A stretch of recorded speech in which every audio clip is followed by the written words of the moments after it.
ভারত তার উদ্দেশ্য হচ্ছে যে কোনো মূল্যে যখনই সুযোগ পাবে বাংলাদেশকে তারা ভাঙবেই, কেননা তারা মনে করে যে বাংলাদেশের অস্তিত্ব থাকাই হচ্ছে ভারতের উত্তর পূর্ব অংশকে হারানো। এখন আরো বেশি কনভিন্সড, কেননা এখন আমাদের একমাত্র উদ্দেশ্য হওয়া উচিত, এটা আমি নির্দ্বিধায় বলে দিচ্ছি, যে ভারত যেমন ভাবে যে বাংলাদেশের ভাঙনই হচ্ছে, অখণ্ড ভারতের অংশ করে দেয়াই হচ্ছে ভারতের দীর্ঘমেয়াদী নীতি, আমাদেরও দীর্ঘমেয়াদী নীতি, নির্দ্বিধায় বলা যায় ভারতের উত্তর পূর্বাংশ ভাঙন ধরানো।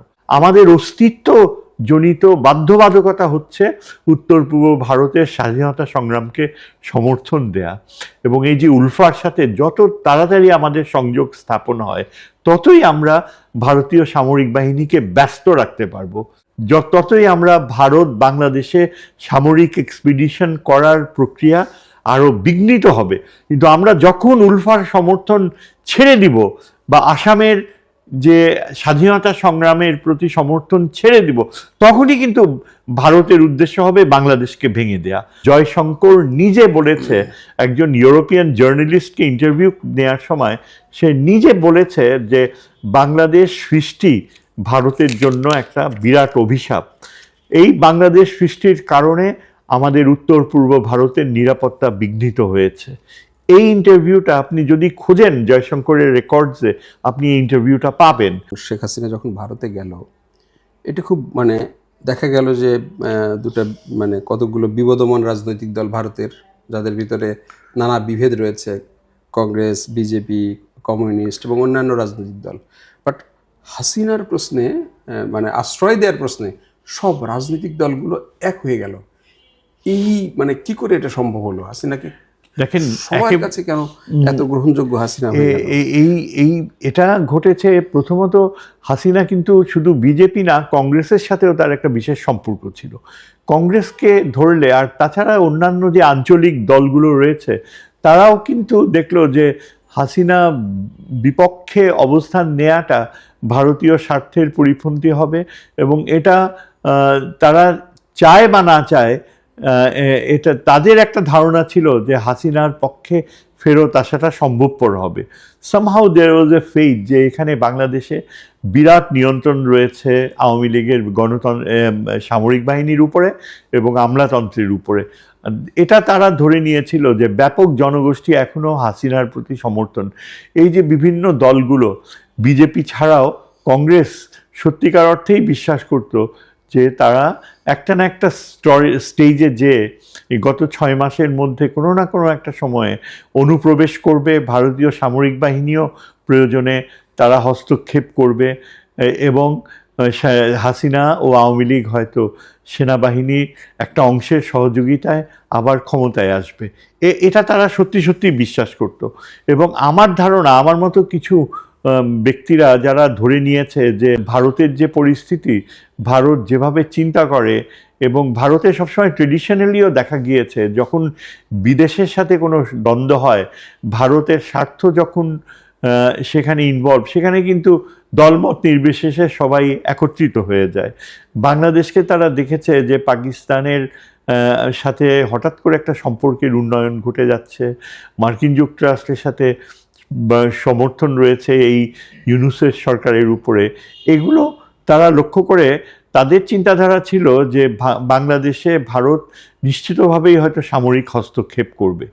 এটাই একটা বড় কারণ ছিল যে সমস্ত দলগুলো কিন্তু, ইভেন কংগ্রেসও কিন্তু এটা কিন্তু আমাদের জন্য একটা বিরাট শিক্ষণীয় বিষয়, এবং এটাই আমাদেরকে সচেতন করে দেয় যে ভারতের মতো যে দেশ, এটা ভারতের যে জিওপলিটিক্স এই রেজিমে, সেটা এই যে জিওপলিটিক্সের যে ফাদার রুডল্ফ জেলিং 1918 সালে সুইডেনের এই ভদ্রলোক, যাকে জিওপলিটিক্সের পিতা বলা হয়, সে জিওপলিটিক্সকে ডিফাইন করেছে একটা ইন্টারেস্টিং ওয়েতে। সে বলেছে রাষ্ট্র এমনই একটা সত্তা যা একটা জীবনের মতো, লাইফ ফর্মের মতো, হয় এটা বৃদ্ধি পাবে, না হয় এটা টোটালি ধ্বংস হয়ে যাবে।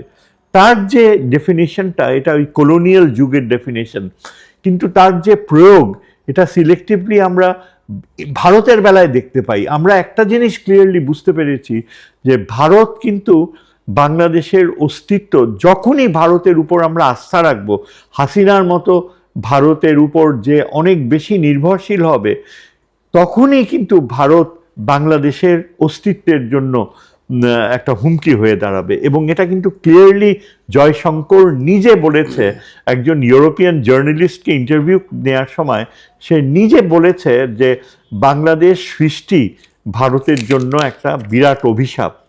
এই বাংলাদেশ সৃষ্টির কারণে আমাদের উত্তর পূর্ব ভারতের নিরাপত্তা বিঘ্নিত হয়েছে। এই ইন্টারভিউটা আপনি যদি খোঁজেন জয়শঙ্করের রেকর্ডসে, আপনি এই ইন্টারভিউটা পাবেন। এবং জয়শঙ্কর কিন্তু এটা কখনো অস্বীকার করেন। স্যার, আপনি বললেন যে ভারত মনে করেছিল যে হাসিনাকে রাখা এই দেশে তাদের স্বার্থের জন্য অনুকূল হবে, কিন্তু এখন যে অবস্থাটা দাঁড়িয়েছে সেই অবস্থায় দেখা যাচ্ছে যে হাসিনার ভারতে উপস্থিতি বাংলাদেশ ভারত সম্পর্কের জন্য একটা বাধার প্রাচীর হয়ে দাঁড়িয়েছে এবং একটা কাটার মতো অবস্থায় দাঁড়িয়েছে, একটা অস্বস্তির ব্যাপার দাঁড়িয়েছে। তারপরও ভারত কিন্তু শেখ হাসিনার পক্ষেই থাকছে, যেহেতু যখন বাংলাদেশ গভর্নমেন্ট ভারতের কাছে শেখ হাসিনাকে ফেরত চেয়েছে প্রাতিষ্ঠানিকভাবে আনুষ্ঠানিকভাবে, তখনও কিন্তু তারা এই ব্যাপারে কোনো মানে ভিন্ন ভাবনা করছে না। না, এরা করছে না, এটা বোঝাটা কোনো কঠিন ব্যাপার না। আপনি আমেরিকাতেও দেখতে পাবেন যে আমেরিকায় যখন স্নায়ুযুদ্ধকালীন সময় তারা ল্যাটিন আমেরিকান ডিক্টেটরদেরকে যখন ব্যবহার করত যে একেবারে মানবাধিকার ভঙ্গ করার জন্য, তখন মার্কিন সিনেটরদের জিজ্ঞেস করা হতো যে তোমরা নিজে গণতন্ত্রে বিশ্বাস করো, তাহলে কেন এই যে নরিয়াগার মতো একটা ডিক্টেটরকে কেন তোমরা প্রশ্রয় দিচ্ছ? তো আমেরিকান সেনেটর খুব ইন্টারেস্টিং রিপ্লাই দিয়েছিল যে he is a son of a bitch but he is our son of a bitch. সে শুয়োরের বাচ্চা হতে পারে কিন্তু সে আমাদের শুয়োরের বাচ্চা। এটাই ভারতও কিন্তু ঠিক একই থিওরি শেখ হাসিনার বেলায় প্রয়োগ করেছে, ভারতীয় বিরোধী দল সহ। এমনকি আমি সবচেয়ে অবাক হয়েছি মণিশঙ্কর আয়ার, যাকে বলা হয় কংগ্রেসের সবচেয়ে এনলাইটেন ব্যক্তি, যিনি বারবার বলেছেন যে পাকিস্তানকে আমার সবচেয়ে আকর্ষণীয় দেশ মনে হয়, পাকিস্তানের সাথে স্বাভাবিক সম্পর্ক হোক, এটাই আমার জীবনের ব্রত। তামিলনাড়ুর মণিশঙ্কর আয়ার, সেই মণিশঙ্কর আয়ার পর্যন্ত বলেছে যে হাসিনাকে আমাদের স্থায়ী থাকার ব্যবস্থা করে দেওয়া উচিত, পার্মানেন্ট রেসিডেন্ট স্ট্যাটাস হাসিনাকে দেওয়া উচিত। যেটা আমি মণিশঙ্কর আয়ারের মুখে শুনে আমি অত্যন্ত শকড হয়েছিলাম যে এরকম একজন ব্যক্তি যে মানবাধিকার প্রশ্নে এবং আঞ্চলিক সহযোগিতার ব্যাপারে এত নিবিড়, এরকম ব্যক্তি কিভাবে বাংলাদেশের এই ফ্যাসিস্ট রুলারকে স্থায়ী আশ্রয় দেওয়ার পক্ষে কথা বলল। এতে বোঝা যায় যে ভারত কিন্তু শেখ হাসিনার ইউটিলিটি ছাড়েনি। তাকে আশ্বস্ত করা যে ভবিষ্যতে আওয়ামী লীগ যদি আবার ক্ষমতায় আসে, ভারত বিশ্বাস করেছে যে এখন আগামীতে যদি ইলেকশন হয় তাহলে আওয়ামী লীগ কিছুটা সিটস পাবে। ভারত চাচ্ছে যে ইলেকশন হোক এবং শেষ পর্যন্ত আওয়ামী লীগ যেন অংশগ্রহণ করে। ভারতের যোগাযোগ, তাদের গোয়েন্দা বাহিনীর যোগাযোগ রয়েছে প্রায় প্রতিটি দলের সাথে, বড় বড় দলের সাথে। এবং আমার মনে হয় ভারতীয় গোয়েন্দা বাহিনী যা চিন্তা করছে, এই আগামীতে যদি ইলেকশন হয় তাতে কিন্তু যা এক্সপ্রেশনস আমরা দেখতে পাচ্ছি, এমনকি বিএনপির বড় নেতাদের মুখ থেকে, যে দে ডোন্ট মাইন্ড যে আওয়ামী লীগ যে অংশগ্রহণ করুক ইলেকশনে। এমনকি এই সংগ্রামী ছাত্রদের মধ্যেও নাকি একজন এরকম আটার করেছে যে যারা ইনোসেন্ট আওয়ামী লীগে কোনো রকম ইনভলভ ছিল না, তাদের অংশগ্রহণে আমরা রাজি। এখন এই যে এই কথাগুলো, এই এক্সপ্রেশনগুলো, এটাই কিন্তু ভারতকে এনকারেজ করে যে হাসিনার ইউটিলিটি এখনও শেষ হয়ে যায়নি, হাসিনার ইউটিলিটি এখনও সামনে রয়েছে। এবং আমি এটা মনে করি যে তারা কোনোভাবেই এটা চাইবে না যে এই যে বিএনপি যদি ক্ষমতায় আসে বা জামাত ক্ষমতায় আসে, তাদের সাথে তারা কার্যকর সম্পর্ক গড়ে তুলবে অফিসিয়াল রিলেশনস রাখার জন্য। কিন্তু যদি সমর্থনের প্রশ্ন ওঠে, একমাত্র আওয়ামী লীগই হচ্ছে তাদের দল যে তাদের অখণ্ড ভারত উদ্দেশ্য সাধন করার পথে ভারতের পক্ষে থাকে।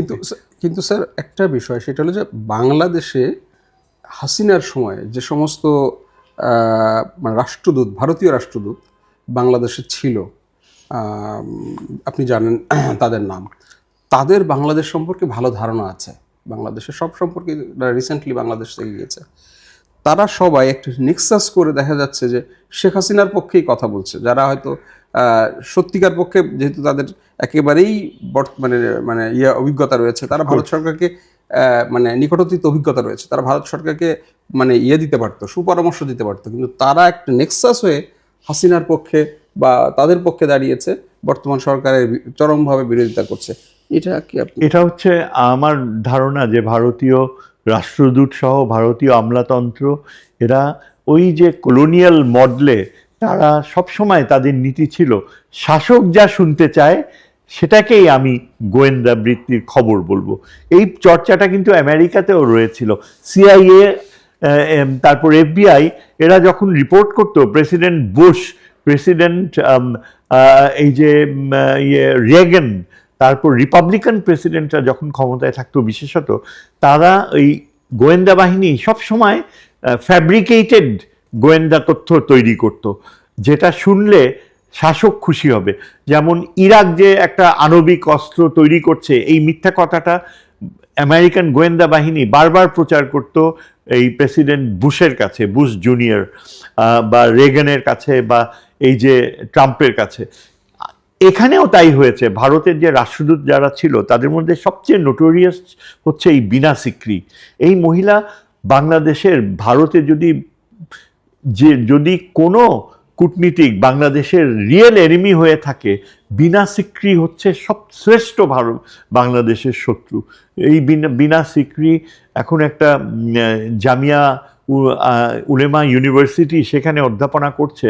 কিন্তু এই মহিলার যে মিথ্যাচার, এবং তারপর পিনাক রঞ্জন ভট্টাচার্য, এরা দুজনেই কিন্তু চক্রবর্তী, এরা দুজনেই কিন্তু বিজেপি রিসার্চের অংশ, এবং এরা এক্স্যাক্টলি আরএসএস যেটা শুনতে চায় এবং বিজেপি যেই চিন্তা প্রক্রিয়ার প্রতি অনুগত হতে চায়, ঠিক বাস্তবতাকে ওইভাবেই তৈরি করেছে। আপনি এখনো বিনা সিকরির যেসব ইয়েগুলো শুনবেন, বিশ্বাস করেন আমার রক্ত গরম হয়ে যায়।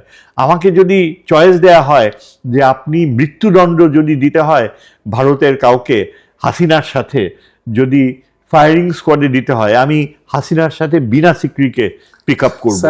She is so dangerous. এবং এদের এই ধরনের রিপোর্টগুলাই কিন্তু এখন ভারতকে আরও এনকারেজ করে।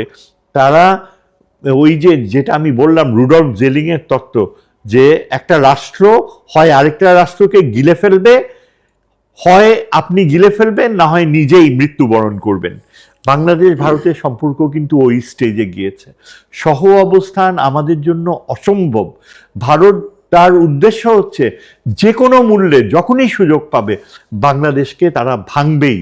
কেননা তারা মনে করে যে বাংলাদেশের অস্তিত্ব থাকাই হচ্ছে ভারতের উত্তর পূর্ব অংশকে হারানো। এখন আরও বেশি কনভিন্সড, কেননা এখন আমাদের একমাত্র উদ্দেশ্য হওয়া উচিত, এটা আমি নির্দ্বিধায় বলে দিচ্ছি, যে ভারত যেমন ভাবে যে বাংলাদেশের ভাঙনই হচ্ছে, অখণ্ড ভারতের অংশ করে দেয়াই হচ্ছে ভারতের দীর্ঘমেয়াদী নীতি, আমাদেরও দীর্ঘমেয়াদী নীতি। নির্দ্বিধায় বলা যায় ভারতের উত্তর পূর্বাংশ ভাঙন ধরানো। আমাদের অস্তিত্ব জনিত বাধ্যবাধকতা হচ্ছে উত্তর পূর্ব ভারতের স্বাধীনতা সংগ্রামকে সমর্থন দেয়া। এবং এই যে উলফার সাথে যত তাড়াতাড়ি আমাদের সংযোগ স্থাপন হয়, ততই আমরা ভারতীয় সামরিক বাহিনীকে ব্যস্ত রাখতে পারবো, ততই আমরা ভারত বাংলাদেশে সামরিক এক্সপিডিশন করার প্রক্রিয়া আরও বিঘ্নিত হবে। কিন্তু আমরা যখন উলফার সমর্থন ছেড়ে দিব বা আসামের যে স্বাধীনতা সংগ্রামের প্রতি সমর্থন ছেড়ে দিব, তখনই কিন্তু ভারতের উদ্দেশ্য হবে বাংলাদেশকে ভেঙে দেয়া। আমরা যদি ধরে নেই যে বাংলাদেশ, আমাদের এই যে হাসিনার এই শাসনটা, এটা কিন্তু আমাদের জন্য একটা বিরাট শিক্ষণীয় অভিজ্ঞতা। আন্তর্জাতিক নিরাপত্তার একজন বিশ্লেষক হিসাবে আমি যেটা কনভিন্সড হয়েছি, যে হাসিনা যেটা ধরে নিয়েছে যে যেহেতু বাংলাদেশ উলফাকে আর সাপোর্ট করে না, বাংলাদেশের উন্নয়ন প্রক্রিয়া, স্থিতি, উত্তর পূর্ব ভারতের সাথে বাংলাদেশের বাণিজ্য, সমস্ত কিছু আমরা আশা করেছিলাম যে আর এই বিজেপি গভর্নমেন্ট সাপোর্ট করবে, কিন্তু আসলে সেটা তারা